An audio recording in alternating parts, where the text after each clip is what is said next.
Nikon V1, brezzrcalni Nikon za zahtevnejše fotografe. Pa je res? Če ste doslej imeli kompakta, boste navdušeni. Če ste doslej fotografirali z zrcalno-refleksnim aparatom, ja, ta bo pa težka. Nikon V1 ne more nadomestiti DSLR-ja, lahko pa prav lepo služi takrat, ko DSLR-ja ne morete vzeti s seboj. Uporabnik DSLR-ja bo Nikonu V1 zameril troje: majhno slikovno tipalo, odsotnost ročnega ostrenja z obročem na objektivu ter ne najbolj posrečen uporabniški vmesnik.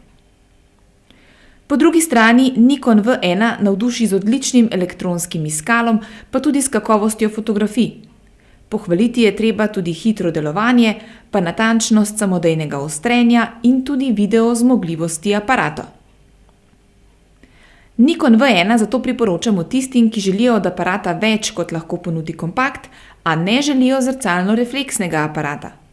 Pogojno pa tudi lastnikom Nikonovih DSLR-jev, ki lahko s pomočjo adapterja uporabijo obstoječe Nikonove objektive.